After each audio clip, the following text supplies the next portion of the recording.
Et voilà, j'imagine que maintenant vous voyez l'interface de la présentation. Donc, c'est ici que ça va se passer. Il y a Pierre qui va me rejoindre dans quelques instants. Voilà, parfait. Dans quelques instants, en effet. Alors, j'essaie de cliquer sur micro. Ça y est. Il fallait que je clique plus fort. Moi, de mon côté, je ne vais pas m'éterniser. C'est pas moi le présentateur aujourd'hui, c'est Pierre. Donc, simplement, je vous remercie de vous être inscrit pour cette pré-rentrée et j'espère que, voilà, que vous allez bien vous amuser, que vous avez votre matériel prêt et je vous laisse dans les mains de Pierre. Pour info, ça sera enregistré, donc on compte le mettre sur YouTube après. Et il y a le chat à droite où vous pouvez poser votre question et vous pouvez voilà, parler soit entre vous, soit de nous poser des questions aux organisateurs, ou soit poser directement les questions à Pierre. Et sur Voilà, ça, je vais Pierre, essayer à toi. de regarder en même temps. Je ne sais pas si je pourrais faire tout en live, mais n'hésitez pas à poser des questions et si je les vois, j'essaierai d'y répondre en direct. Sinon, on se retrouve après dans les différentes tables de Rémo et j'essaierai de papillonner entre les tables pour qu'on puisse échanger. Peut-être que vous puissiez montrer aussi votre production, parce qu'il va y avoir une production. Et puis voilà, c'est tout. On peut commencer. À tout à l'heure. Ok, donc le workshop, ça va être une introduction à la facilitation graphique et au sketchnote. Les deux étant un petit peu liés, les sketchnotes faisant partie un petit peu de la grande famille de la facilitation graphique. Alors, qui je suis? Donc déjà, je vais me présenter. Voilà, je suis organisateur d'un meet-up, meet-up Android Nantes. Donc ça, c'est la partie où je suis un petit peu investi dans les communautés.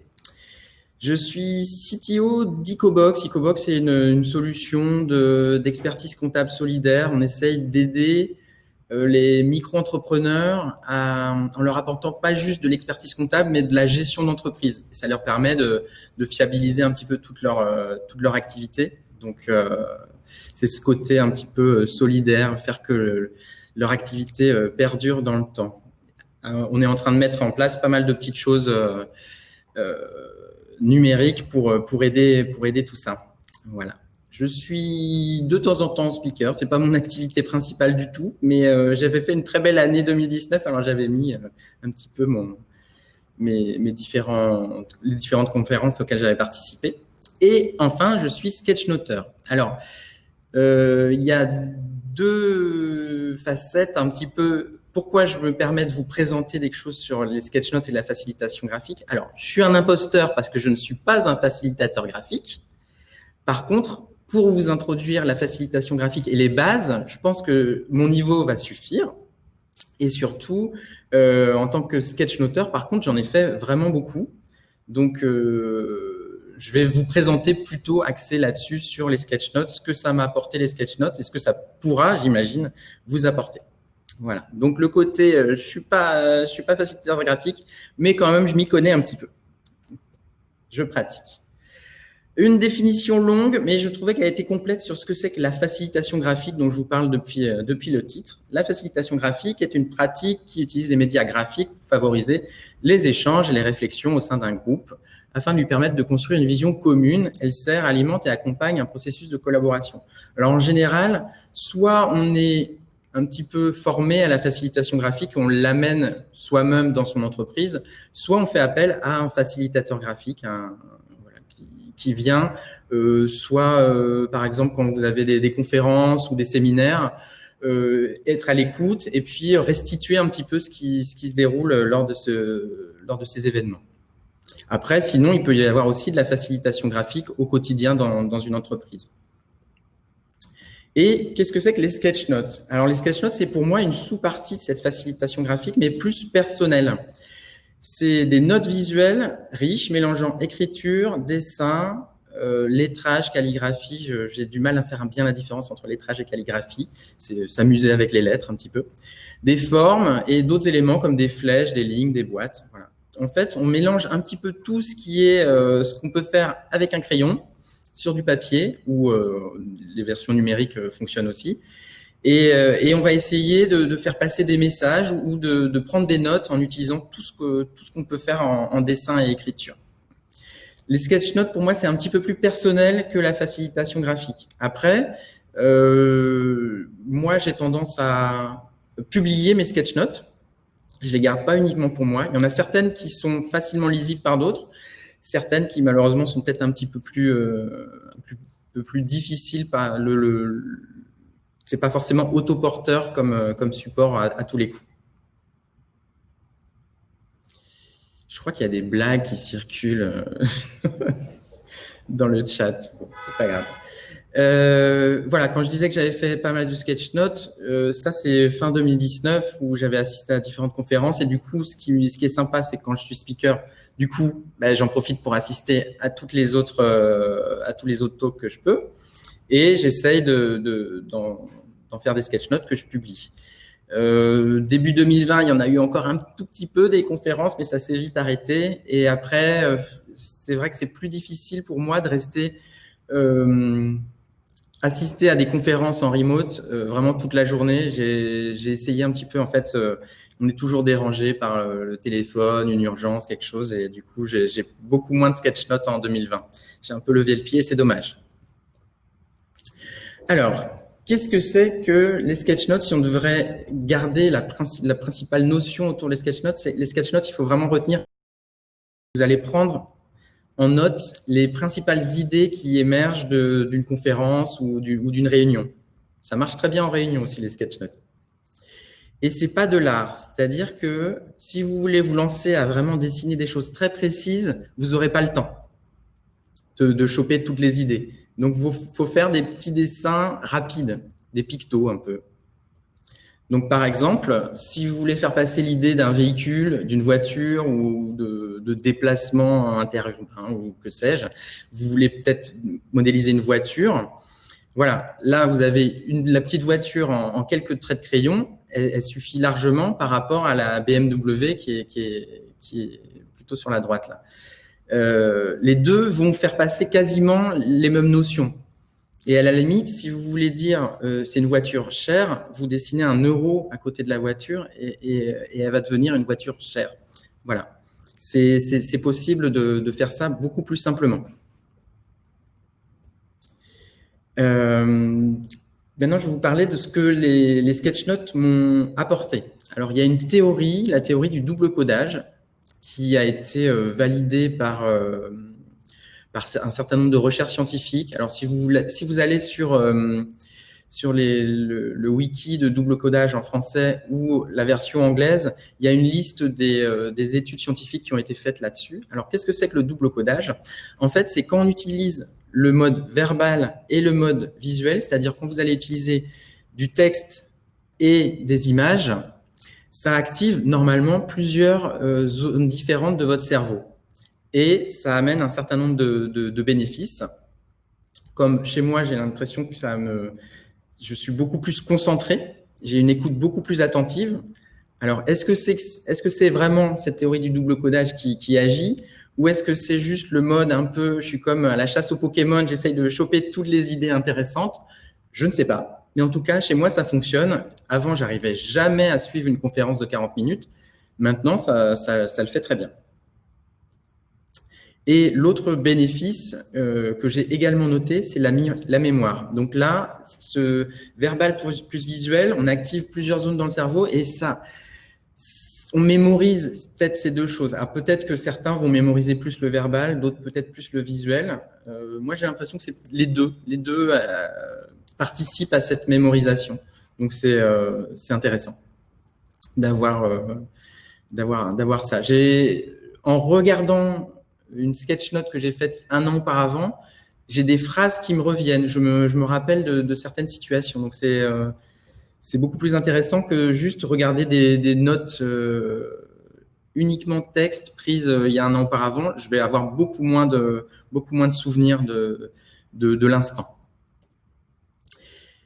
Le petit bénéfice auquel je ne m'attendais pas, mais qui est très sympa, c'est quand on offre, en tout cas, quand on partage les sketch notes, notamment avec ceux qui me suivent sur les réseaux sociaux, mais aussi, je mets en copie toujours le speaker et j'ai vraiment hyper régulièrement des mots gentils ensuite, oh merci, c'est sympa, c'est joli, c'est incroyable comment tu fais ça. Ça, c'est rare, mais parfois ça arrive. Je pense que c'est vraiment des speakers qui savent pas tenir à crayon qui me disent ça. Et parfois même, ça serait bien qu'on se rencontre. Et du coup, j'ai fait comme ça, grâce à ça, rencontrer des speakers. Avec certains, on est devenus amis, juste en ayant fait une sketch note de leur conférence.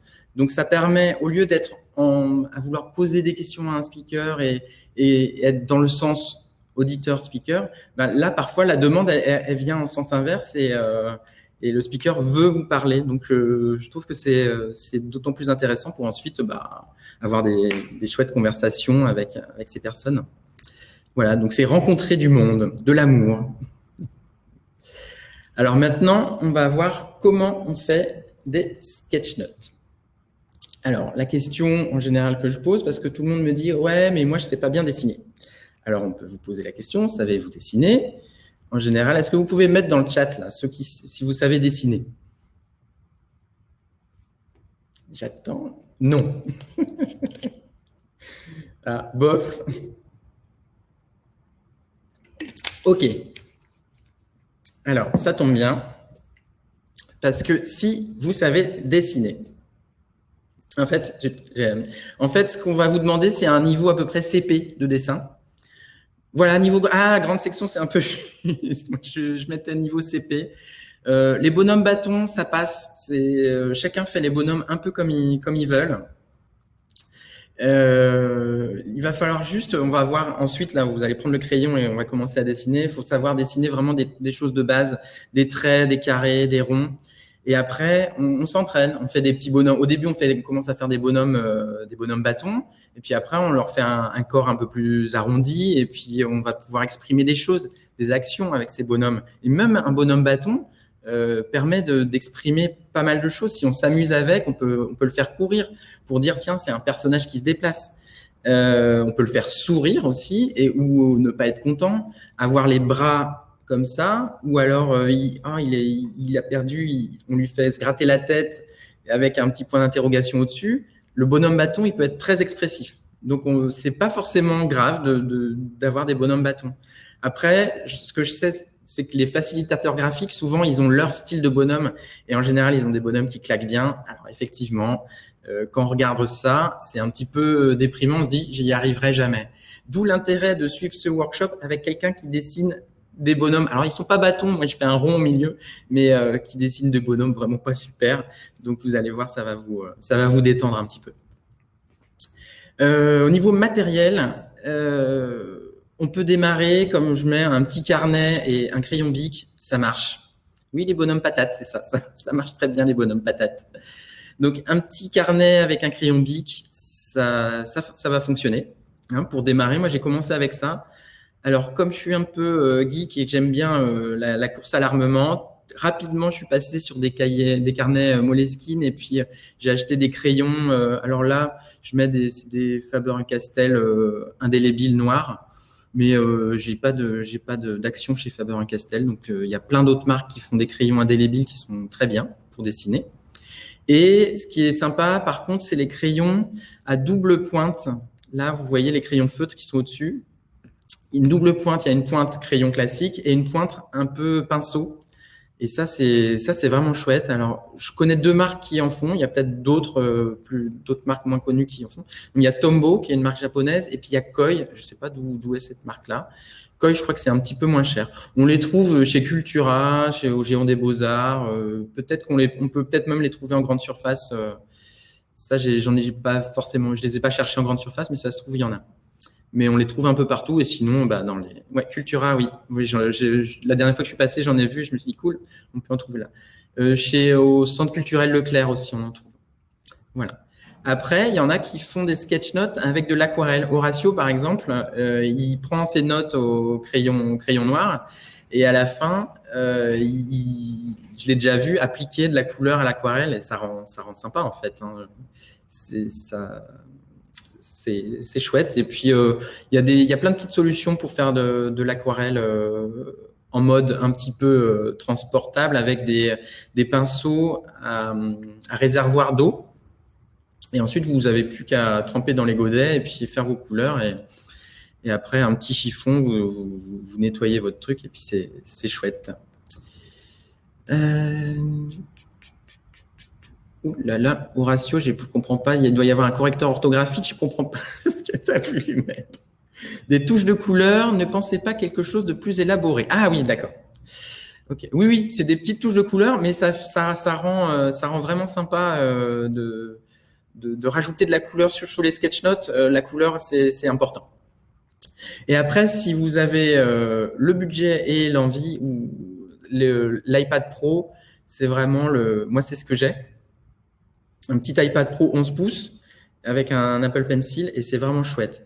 Chez Apple, je sais que vous pouvez acheter le dernier iPad qui va marcher avec un Pencil aussi. Et donc, ça peut être sympa à moindre coût. Après, par contre, j'ai jamais essayé de tablette Android pour dessiner, donc je peux pas être de conseil. Par contre, ce que je peux vous dire, c'est que les pros utilisent les iPad Pro. Voilà.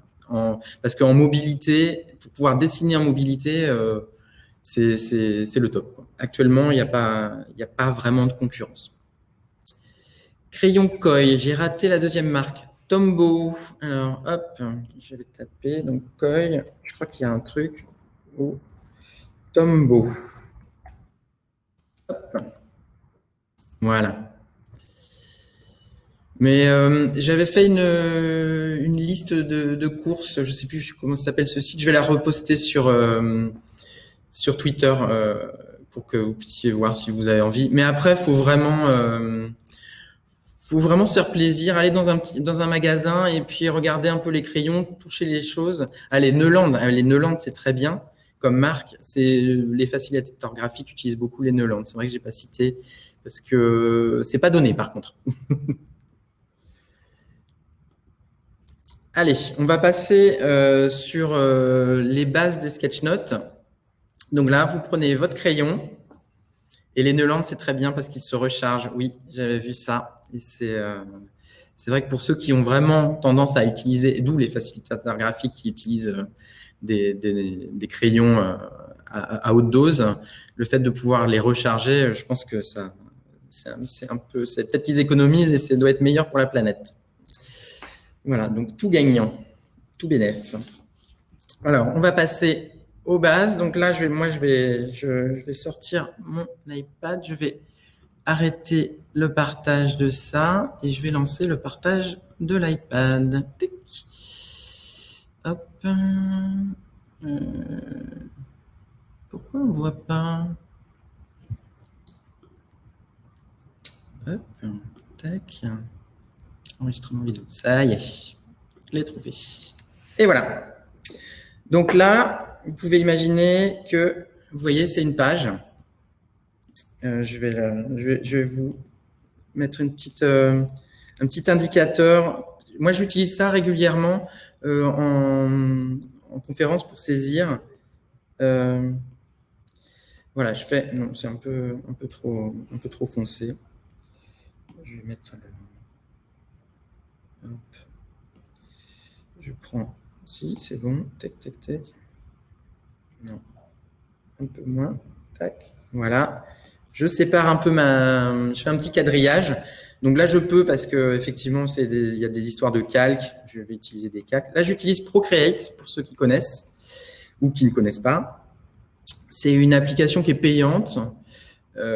Mais pour moi, ça répond à tous mes besoins. Et donc, j'avais testé 2-3 autres applications avant qui m'avaient pas complètement satisfaite. Et quand j'ai essayé celle-là, j'ai jamais quitté. Donc, je reste avec ça. Et l'idée, c'est une fois qu'on a ces automatismes, c'est difficile de quitter. Donc voilà. Donc je mets Procreate. Là aussi, je n'ai absolument pas de par chez eux. Donc Donc, je ne vais pas gagner d'argent si vous achetez du Procreate. Oui, et Sketches est pas mal, mais ça répondait pas. J'avais pas réussi à avoir les bons automatismes, alors que sur Procreate, c'était venu vraiment tout seul. Mais chacun voit. Et Horatio fait du linéa sketch. C'est du vectoriel, Horatio? Je sais qu'Horatio, je crois qu'il utilise pas mal de vectoriel. Mais bon. Donc, on va démarrer. Alors, l'idée, c'est de prendre, essayer de repérer un petit peu où je dessine pour avoir la même construction de page. Ça va vous permettre à la fin d'avoir à peu près le même résultat que moi. Donc, c'est pour ça que je vais vous laisser un peu le petit repère, la croix, là, pour voir où est-ce que j'écris. Donc, on va commencer par le titre. Voilà. Donc là, je vais vous présenter les bases de la facilitation graphique. Donc, ces bases de la facilitation graphique, ça va vous donner en fait toutes les techniques que j'utilise dans mes sketch notes. Donc, ça va être, vous allez voir que ça va être assez simple. Mais c'est exactement les mêmes choses qu'utilisent les facilitateurs graphiques, sauf qu'eux, ils l'utilisent avec encore plus de talent parce qu'ils font ça toute la journée.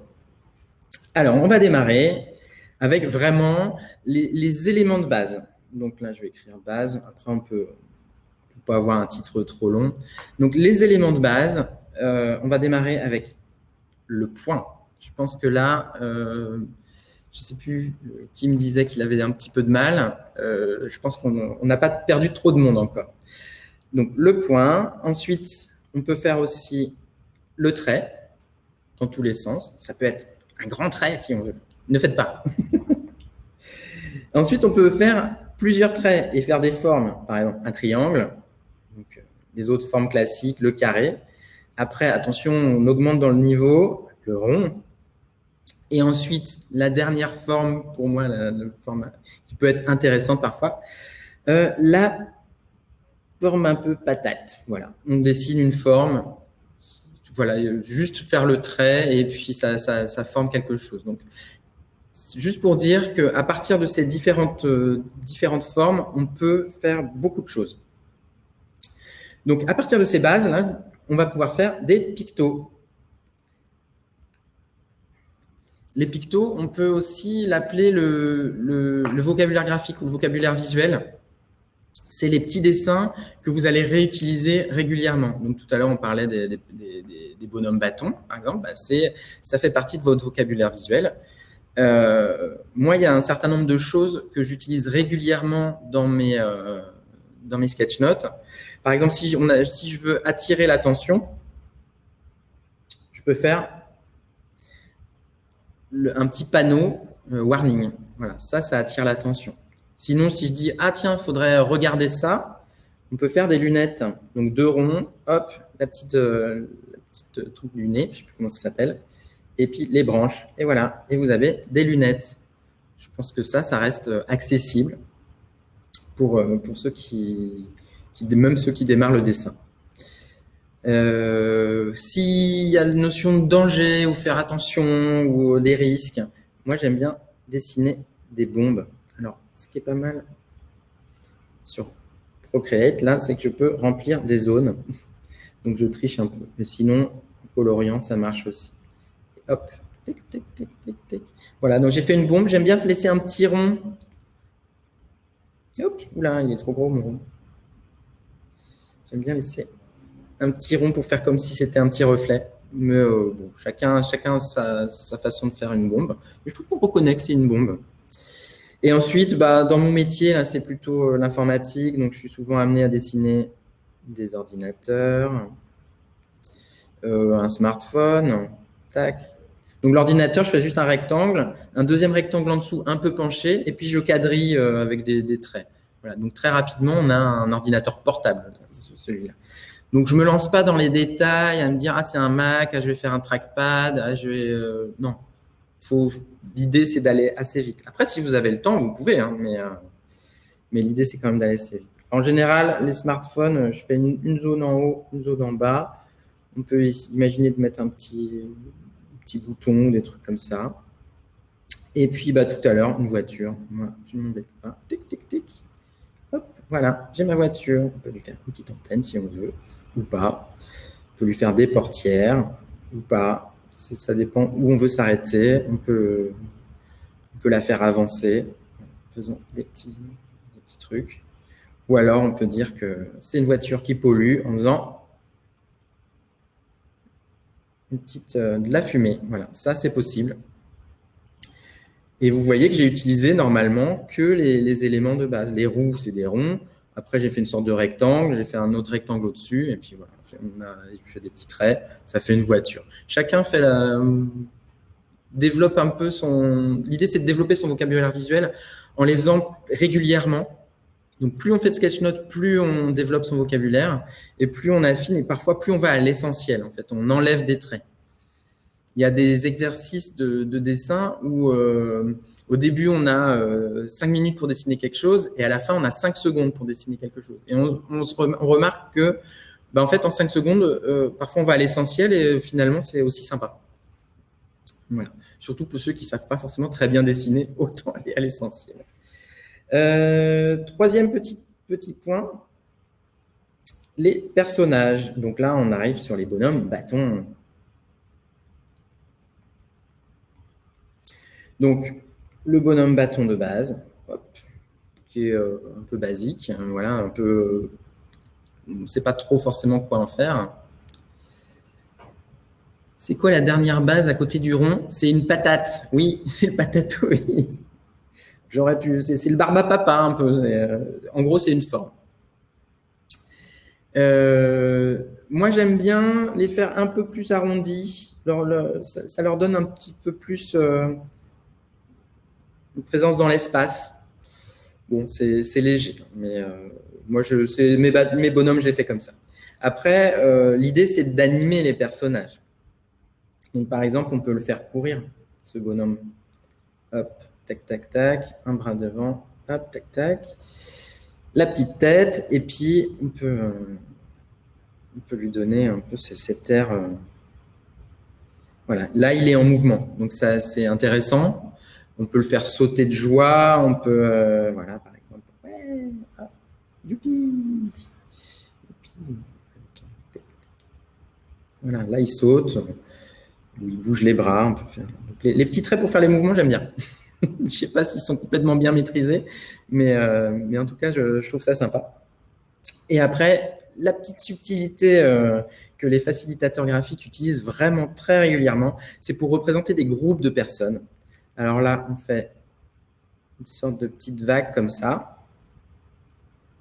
Tac, tac, tac. Voilà. Et des petites têtes au-dessus. Et voilà, vous avez une réunion. Donc ça, c'est un peu le raccourci très pratique. Après, maintenant, on va utiliser forcément les lettres. Nouvelle. Donc, les lettres, moi, j'ai tendance… Je ne suis pas forcément très fort en écriture cursive ou en calligraphie et tout ça. Donc, principalement, pour mes textes, j'utilise des lettres en majuscules. Voilà. Après, je sais qu'il y a certaines petites façons de faire des lettres qui sont assez simples et qui rendent bien. Par exemple, avec les doubles… Oups, il n'est pas très droit, mon trait.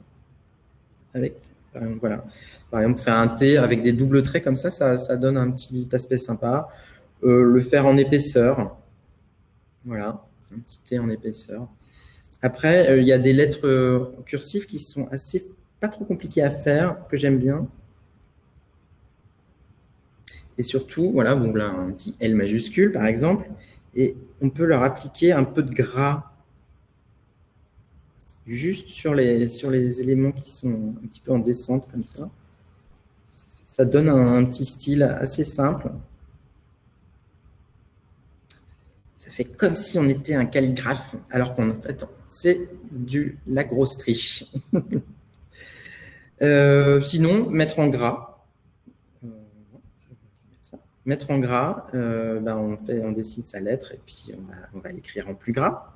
Voilà. Ou alors, j'ai augmenté un petit peu la taille du crayon. Et voilà, là, on peut mettre en gras. Et bien sûr, en italique, ceux qui savent écrire penché vont se régaler. Voilà. Donc, voilà ce qu'on peut faire avec les lettres. Ce qui peut être sympa aussi, c'est d'intégrer ces lettres dans des formes. Par exemple, vous pouvez écrire dans le groupe. Hop, regardez, hop, on peut écrire que c'est une équipe. Et là, ça prend tout de suite une autre dimension. Donc, mélanger. On n'est pas obligé de dire le personnage ou le picto. Je vais rien mettre, je vais pas écrire dedans. Si vous pouvez écrire dans l'ordinateur quelque chose qui est important, faites-le. Voilà. Si c'est du Windows ou si c'est un Mac ou si autre chose et que c'est important pour le discours, bah, vous faites un ordinateur un peu plus gros et vous écrivez. Ou alors vous mettez une pomme dedans ou le logo Windows. Si vous savez dessiner les logos. Ça, c'est important, j'en parlerai après. Souvent, je dessine les logos et ça rend vraiment bien dans mes sketch notes. Alors, ensuite, nouveau petit sujet important en facilitation graphique, c'est les cadres. Il faut qu'on sache ce qui va faire partie de la même notion. Donc, qu'est-ce que c'est qu'un cadre? Un cadre, c'est soit basiquement un rectangle, voilà, tout simplement. Mais parfois, ça peut être aussi, là, si on a des petites choses écrites, le cadre, ça peut être que vous allez venir derrière mettre une zone, faire ressortir une zone en mettant comme une ombre ou quelque chose derrière ou une couleur. On verra après les couleurs et les ombres, mais représenté pas par le cadre lui-même, mais par un rectangle qui est derrière ou une zone qui met en avant le texte ou qui différencie cette zone. Comme sur un PowerPoint où vous feriez un cadre avec un fond de couleur avec du texte par-dessus, c'est pareil. Là, faut penser à l'utiliser parfois et ça peut être plus subtil. Sinon, le petit cadre sympa, c'est les bannières. Hop, tic, tic, tic. Alors, on va la refaire, la bannière. Je vous présente rapidement. Donc, on fait un rectangle. Ensuite, on fait un deuxième rectangle, mais derrière, de chaque côté. Et on vient relier les bas, comme ça. Tac. Voilà, ça, c'est une bannière. Après, il y a d'autres bannières qui sont, je pense, pour moi, un petit peu plus compliquées. Par exemple, une bannière en mode un peu moyenâgeuse. Hop, tic, tic, tic. Voilà. Mais je trouve que la bannière rectangle, c'est vraiment la plus simple. Alors, je vous propose d'utiliser ces cadres dans ce qu'on a déjà fait. Donc, on va faire une jolie bannière autour du titre. Hop. Donc, comme je vous dis, il faut faire un rectangle. Un premier rectangle. Voilà. Jusque-là, normalement, ce n'est pas trop compliqué. Ensuite, on va faire un deuxième rectangle, mais on va imaginer qu'il est caché derrière le premier rectangle. Donc, en fait, on voit pas, il y a une partie qu'on ne voit pas. Et pareil de l'autre côté. Hop. Et ensuite, il faut relier la base, par exemple le bas à gauche du titre, le relier au bas à droite du petit retour de gauche. Et l'inverse, le bas à droite au bas à gauche du retour de la bannière. Et voilà, là, vous avez une jolie bannière. Et je trouve que ça rend bien. Moi, j'aime bien utiliser des bannières. Parfois, je fais des bannières avec comme si c'était une planche. J'utilise comme des petits clous sur les côtés. Voilà, ça j'aime bien. Parfois, le thème s'y prête, alors je vais utiliser ça. Donc, sinon, on peut utiliser les cadres plus simples autour des différentes informations qu'on a sur les bases pour bien isoler, pour bien marquer que ce sont des parties différentes. Soit on encadre tout. Moi, j'aime bien, du coup, vu qu'il y a un titre, laisser que le titre soit comme s'il était au-dessus du cadre. Voilà. Chacun fait un petit peu comme il le sent.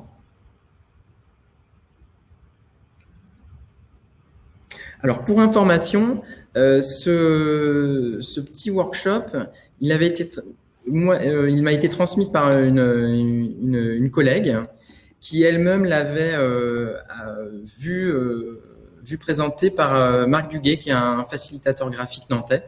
Donc, je lui passe le bonjour, peut-être qu'il regardera en replay. Et l'idée, c'est que normalement, à la fin de cette séquence, vous puissiez aussi le transmettre à d'autres, en fait. C'est vraiment pas compliqué. Une fois que vous aurez le résultat, ça se fait très bien. Voilà. Donc là, j'ai tout encadré. Voilà, voilà. Ensuite, on va parler des couleurs. On va remonter sur le côté.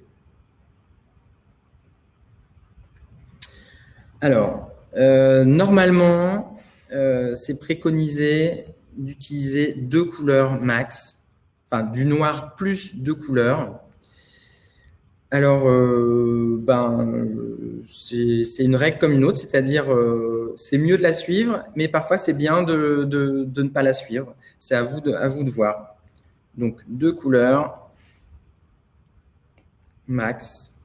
Moi, je sais qu'en général, j'aime bien violet et bleu. Je trouve que ça se marie bien.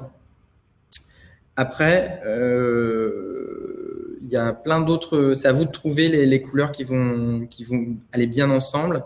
Et surtout, parfois, le thème va vous imposer une couleur. Si c'est sur une technologie qui a un logo fort, qui utilise des couleurs très particulières, le mieux, c'est de mettre peut-être le logo et de réutiliser ensuite la couleur de ce logo en tant qu'une des couleurs que vous allez utiliser. Par exemple, moi, je fais beaucoup d'Android.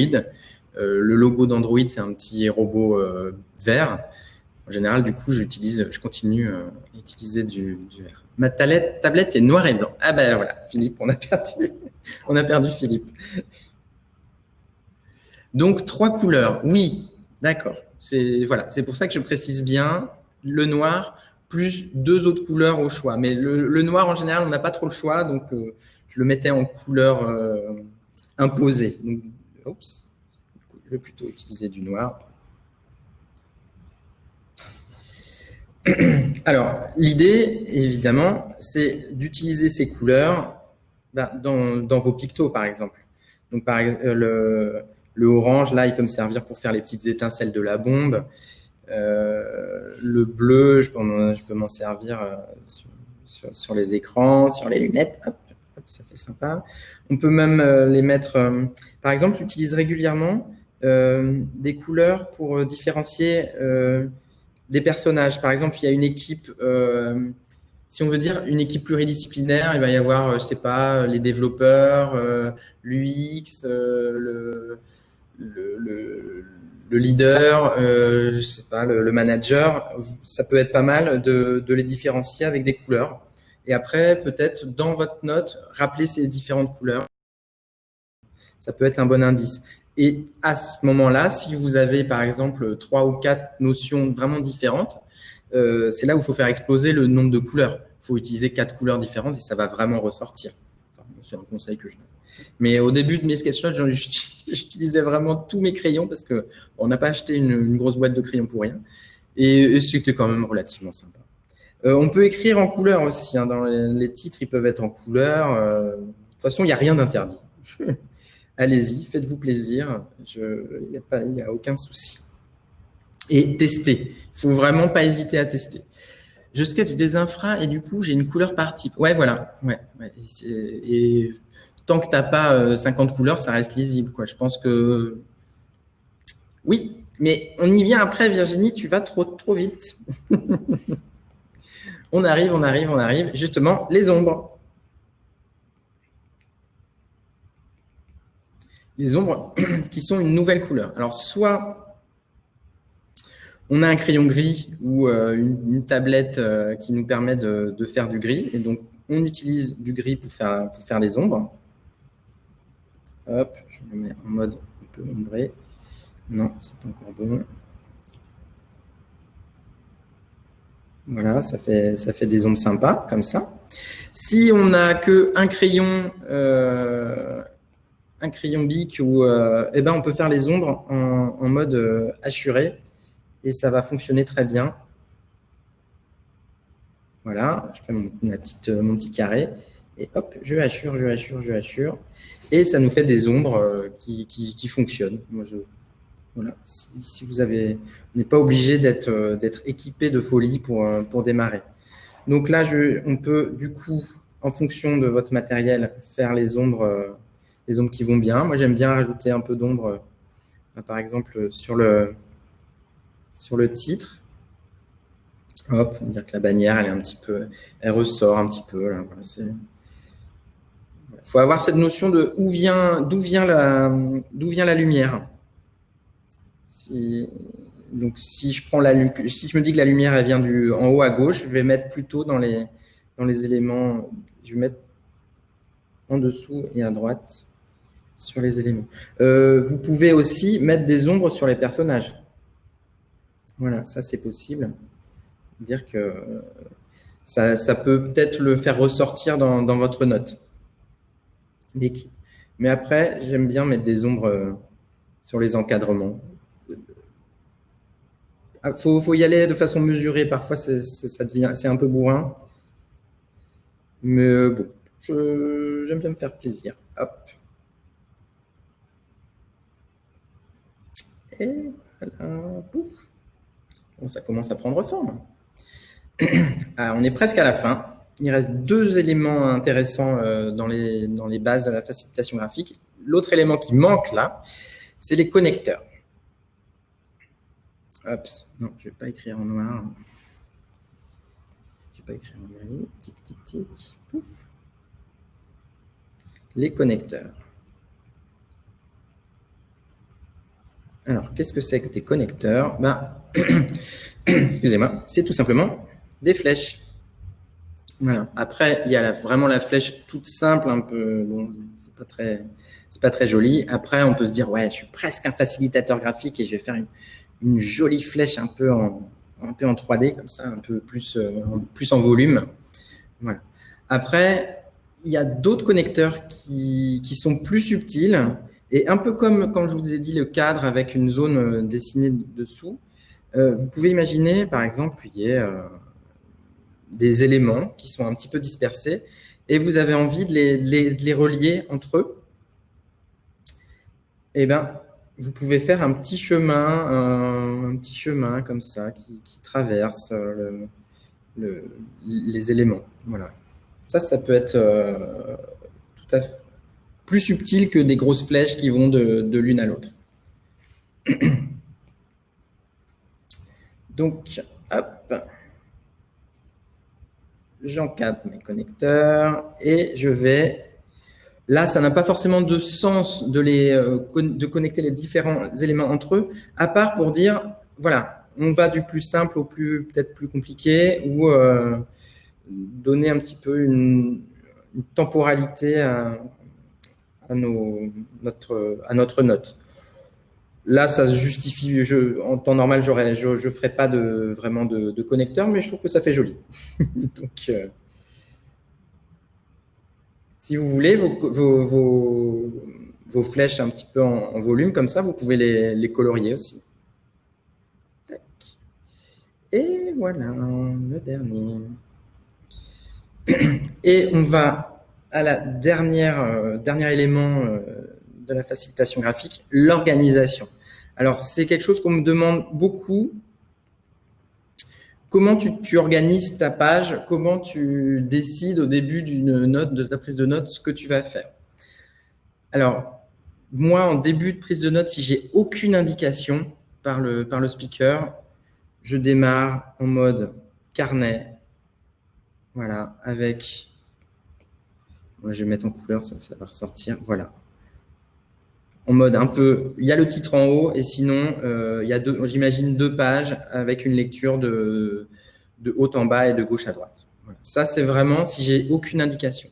Parfois, le speaker ou alors en réunion, on va dire, ben voilà, le sujet de base, c'est ça et on va essayer de papillonner autour de cette notion. Alors là, on va être un peu plus... On va pouvoir peut-être utiliser une organisation, moi, ça peut être Big Bang ou Popcorn, ou il y en a ou un peu mind mapping.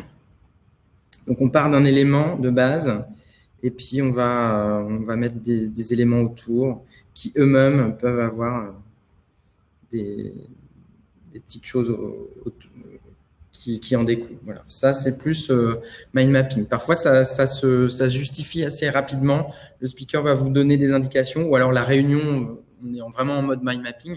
Bah, du coup, prenez cette organisation-là. Sinon, si le speaker vous dit ça va être un cheminement, je vais vous raconter un peu une histoire. Alors du coup, bah, je prends un peu la même présentation que je vous ai proposée tout à l'heure avec le petit chemin qui se balade entre les éléments. Donc vous mettez les éléments un petit peu comme vous voulez sur la page et vous allez représenter ce chemin, le chemin de la vie ou la temporalité des différentes actions par le petit trait, un petit fil d'Ariane, ou je ne sais pas comment on peut l'appeler, ce petit chemin. Un autre élément, une autre façon d'organiser qui revient, que j'ai utilisé assez souvent, c'est un peu mettre, quand on vous dit, voilà, je vais vous faire d'abord une présentation générale et après, on va aller dans le détail avec des 4 grands points de ce que je vais vous présenter, enfin de la technologie ou de que sais-je. Du coup, je mets un grand pavé avec la présentation générale et puis 4 petits sous-éléments qui vont venir détailler, qu'on peut encadrer. Alors après, on peut mettre de la couleur, mettre des couleurs un peu différentes en fonction des petits éléments, enfin des blocs pour peut-être les différencier. Voilà. Donc voilà, je vous ai tout dit ou presque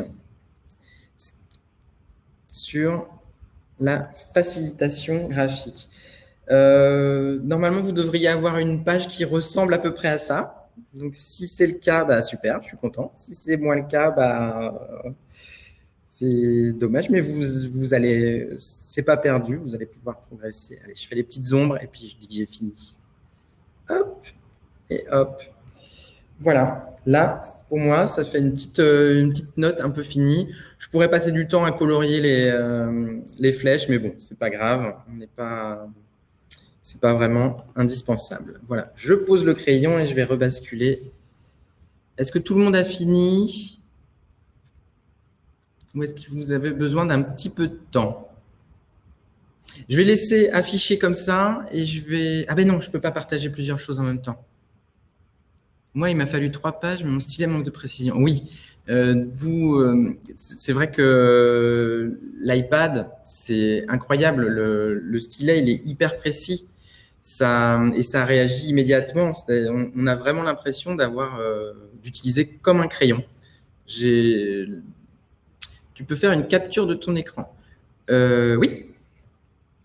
Oui. Je peux faire une capture de mon écran. Je peux la partager. Je peux la mettre peut-être sur… Tac. Partager. JPEG, pouf. Voilà. Et je vais peut-être la partager sur Twitter et comme ça vous pourrez aller voir sur Twitter si vous voulez. Je le fais tout de suite. Je vais peut-être couper mon partage ici. Hop. Je le mets sur Twitter comme ça. Vous verrez les bases. Tac. Hop.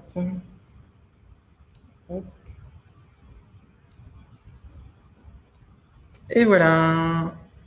Et mon Twitter, c'est ça. Vous n'êtes pas obligé de vous abonner. J'impose ça à personne. Par contre, j'en fais régulièrement et surtout, j'en ferai la semaine prochaine. Donc, ça peut être intéressant si vous voulez que se suivre, on va essayer de mettre en place Et c'est là que, un hashtag. et c'est là que je reviens parce que pour la semaine prochaine, on va mettre un hashtag pour tous les sketch notes de Pierre, mais aussi pour les vôtres. Donc, si vous partagez vos sketch notes, bah, ajoutez les hashtags entre speaker, éventuellement sketch note. Et comme ça, vous pourrez trouver ce que notre sketch notaire officiel aura fait, mais aussi ce que vous saurez, ce qu'on aura fait tous. Ben oui, ouais, ça sera sympa de voir. Alors, est-ce que je peux copier l'image? Tac. Est-ce que je peux coller l'image là-dedans? Non, ça marche pas. Il faut. Ça fait comment, toi, Horatio, pour partager là-dedans? Bah, avec les attach Non, c'est pas files. toi, c'est Pierre qui a partagé. Si, moi j'ai partagé aussi. Il y a Pierre, il y a moi. Il faut la mettre comme un fichier et la D'accord. remonter. Mais sinon, je mets l'adresse. Hop, clic. Hop. Partager comme un fichier. Oh. Ah oui, mais c'est parce que j'ai. Bon. C'est cool. Il y en a qui mettent des liens. Alors, je finis juste peut-être la petite présentation. Hop. Il me restait 2-3 petites choses à vous partager. Quelques petits tips. Alors, en réunion, ça peut vraiment être utilisé en réunion. Moi, parce que ça peut faire un compte-rendu. Il sera d'autant plus lu par rapport au compte-rendu juste purement écrit que je pense que très peu de monde lise. Là, vous aurez un retour bien plus intéressant. Vous aurez beaucoup plus de monde qui vont lire les choses et qui vont vous faire des retours et ça peut déclencher des interactions sympas. Ouais, je vois des chouettes trucs qui sont partagés. C'est joli, je suis content. Sinon, moi, j'utilise aussi les sketch notes pour synthétiser. Par exemple, on va m'expliquer des choses un petit peu complexes, peut-être des informations à transmettre à des clients. Et du coup, j'essaie de synthétiser toutes ces informations, pas forcément tout mettre, mais mettre les parties vraiment essentielles pour faire un support à un discours. Donc, ça fait comme si on faisait des slides, mais dessinés. Alors, les slides dessinés, Horatio, il connaît, il fait que ça. Moi, je me suis pas encore lancé trop là-dedans. Il faudrait, parce que ça peut être vraiment chouette. Un jour, je ferai un atelier sur ça. Sinon, je vais vous donner mes petits tips. Alors, vous en ferez ce que vous voudrez, mais c'est plus les petits tips en conférence. En général, j'arrive sur le talk en m'étant un minimum renseigné, ou alors j'arrive, je sais pas, 5-10 minutes à l'avance dans la salle et je regarde un peu plus le titre exact, les speakers. J'essaye de mettre les liens vers les comptes des réseaux sociaux des speakers. En général, c'est Twitter. Hein. Beaucoup de monde qui est sur Twitter. Je mets également le logo de la conférence. S'il y a un logo, ça peut être sympa. Et puis, au moins, ça nous fait un souvenir. On sait que ça s'est passé sur cette conférence. Et je signe. C'est important de signer. Tiens, d'ailleurs, je ne vous ai pas dit de signer votre petite sketch note. Mais c'est important de signer. Et on peut mettre aussi la date. Ça peut permettre d'ancrer dans le temps. Là, sur mon exemple, je n'avais pas mis encore de date, mais parce que dans le logo de la conférence, c'est marqué Nantes 2019, donc je savais à peu près à quel moment c'était. Voilà, donc arriver avec ça déjà construit, c'est mieux que d'arriver, la conférence a déjà démarré, vous êtes à l'arrache. Voilà, c'est mieux d'être prêt, be prepared. Dessiner le logo, moi j'adore ça. Pour moi, c'est pas une corvée du tout. Donc, les logos des conférences, en général, ça fait plaisir aux organisateurs des conférences. Les logos des technos, ça fait plaisir aux speakers ou peut-être à ceux qui, je sais pas, qui ça peut faire plaisir, mais peut-être à ceux qui possèdent les technos. Voilà, donc là, il y a Java, Kotlin, les logos, par exemple, je fais beaucoup dans le mobile, donc il y a Android ou Apple, donc je décide la petite pomme grise. L'Android, il est sympa à dessiner aussi, le petit robot en vert. Voilà, du coup, ça peut valoir le coup de se mettre, si on va découvrir une nouvelle techno, si on a quelques minutes avant, hop, on regarde sur Google Images, là, les logos qui sont associés, et puis on se le met en tête, ou alors on commence déjà, on triche un peu, on le dessine sur le côté de la note en avant. Google Images est vraiment votre ami. Donc, même pour des notions, si vous dites comment je pourrais représenter cette notion, avec le picto, je le vois pas, je le sens pas, et ben hop, un petit coup de Google Images sur votre smartphone et puis vous avez des idées de picto. Faut accepter ses erreurs. Alors, je suis d'autant plus un imposteur de vous dire ça que du coup, maintenant, avec l'iPad, je n'accepte plus mes erreurs.